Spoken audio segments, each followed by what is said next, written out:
Eu costumo sempre definir meu processo criativo como um trabalho em ação, porque eu não cheguei numa fórmula ainda, mas eu tenho uma metodologia que eu costumo usar. Então, primeiro também depende do que a gente está fazendo, né? Por exemplo, qual vai ser a obra. Mas, em geral, o que eu sempre costumo acreditar muito é que quem comanda o que a gente vai fazer é o lugar, é o terreno. Então esse para mim é sempre minha grande fonte de inspiração, na verdade.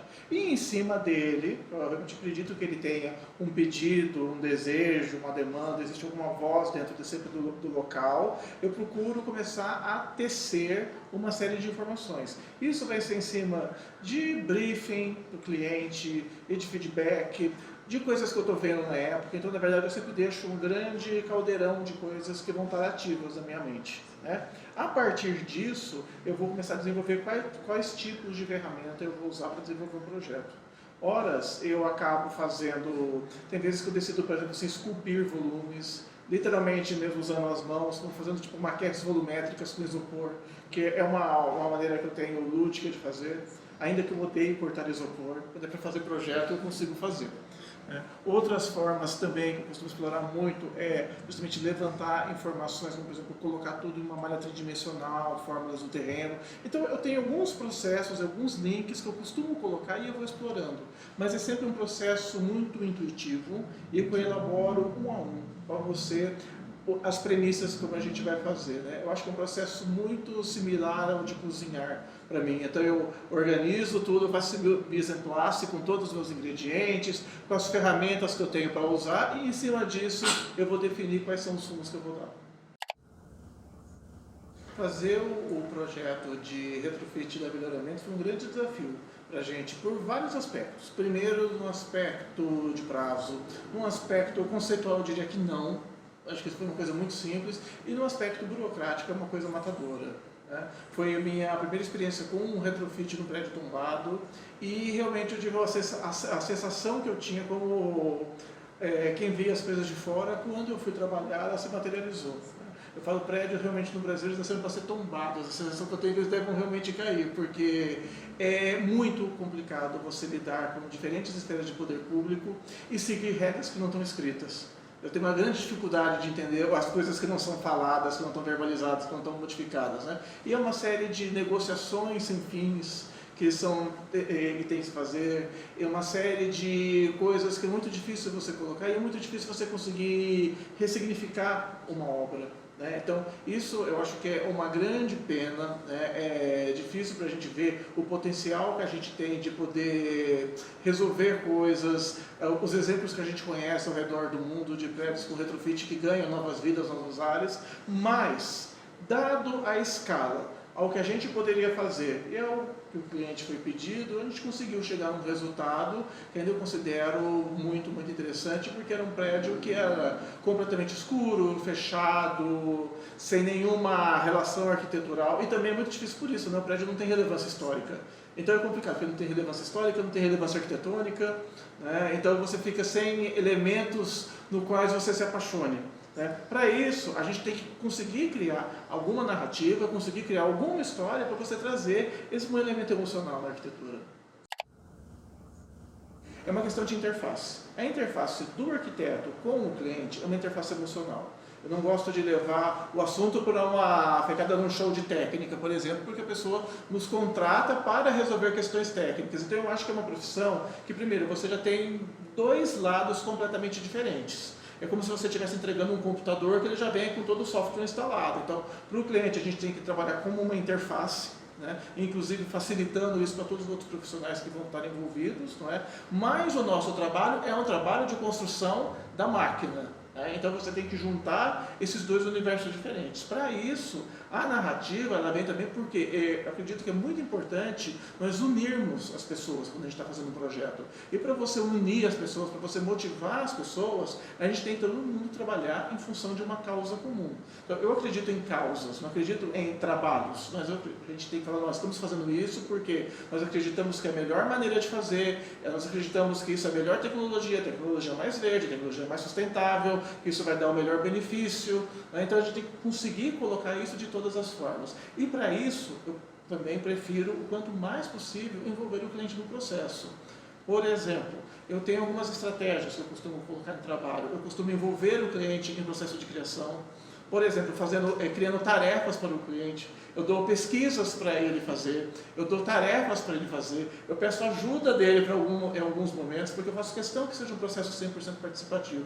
Então, o que acontece? Quando você vai mostrar, por exemplo, um projeto, ele já conhece, porque ele também já é pai daquilo, ele teve presente naquela hora. E esse engajamento, eu acho que é fundamental. Eu luto muito para tirar um pouco do formalismo com o qual eu aprendi, por exemplo, acho na minha época acadêmica, né? De tipo, arquitetos sentam num lado da mesa, clientes sentam do outro lado da mesa. Eu procuro trabalhar numa mesa redonda, se for esse caso então, né? Mas colocando todo mundo de uma maneira mais confortável, mais aprazível, né? E expondo esses porquês e fazendo as pessoas se apaixonarem pelo processo. A luz vai revelar brilho, vai revelar textura, vai revelar rugosidades, uma série de coisas, mas antes de mais nada também é o não desenho. Você tem duas formas de desenho, né? Você tem um desenho de um bloco, no qual você esculpe ele, e depois você vai ter a junção deles e as novas sombras que vão ser desenhadas, né? A gente vai começar a ter todo um efeito tridimensional. Eu gosto muito de colocar isso, e eu acredito que é uma coisa que as pessoas, no longo, ao passar do tempo, elas começam a perceber coisas que a gente quis dizer no começo. A ideia é como, por exemplo, trabalhar a iluminação zenital.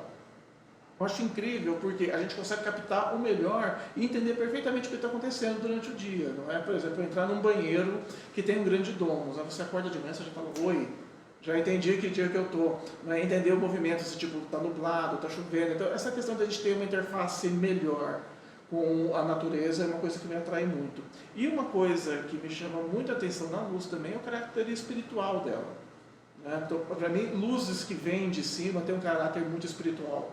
Eu sou apaixonado por arquiteturas que se fechem em paredes e vão abrindo em rasgos não tão óbvios por causa disso, porque tudo depende também de onde você está colocando, para onde a gente está criando. Né? Muitas vezes, ou pelo menos, eu posso falar que na maioria das minhas casas, o que eu mais tenho são questões de privacidade. Difícil casas que você tem um horizonte para se descortinar. Certo? Pegando meu portfólio, eu vou ter, sei lá, 10% de uma situação que eu tinha uma vista real. Os outros 90% das situações, a gente não tem essas sensações de vista. Então, a ideia é que a arquitetura crie tudo.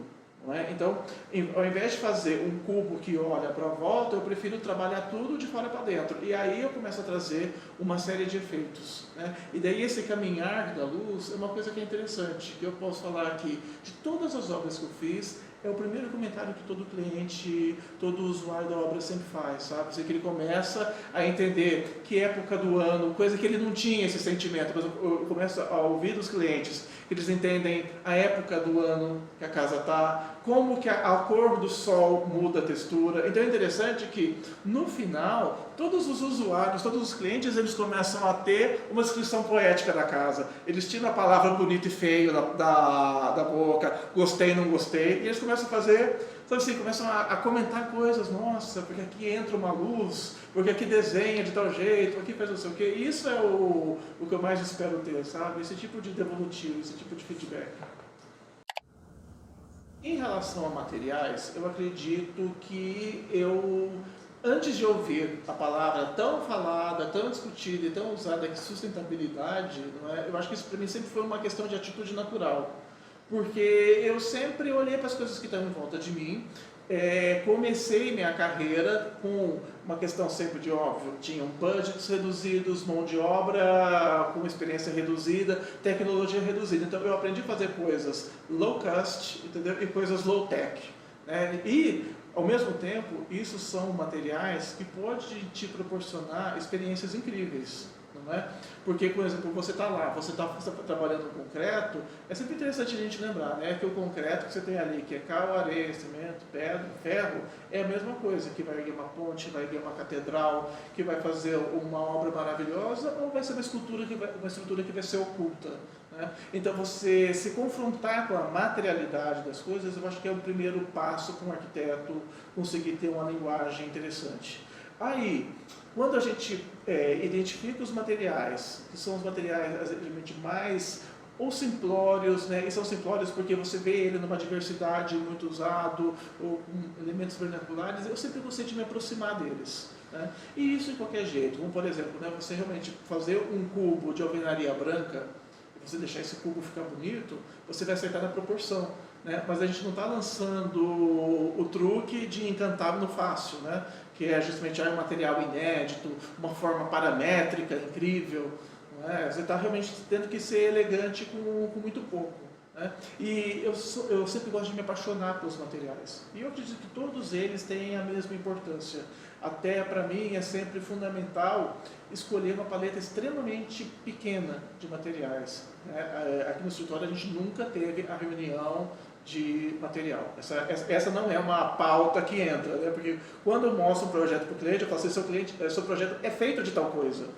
Ele é feito daquilo, então não tem outra coisa, não tem o que você colocar em cima, decalcar, escolher. Ah, mas tem revestimento de banheiro? Eu falo, não, revestimento da casa, tudo é do projeto, entende? E isso é uma coisa que eu levo nas últimas consequências. Essa é a única coisa na minha carreira que eu posso dizer que isso aconteceu.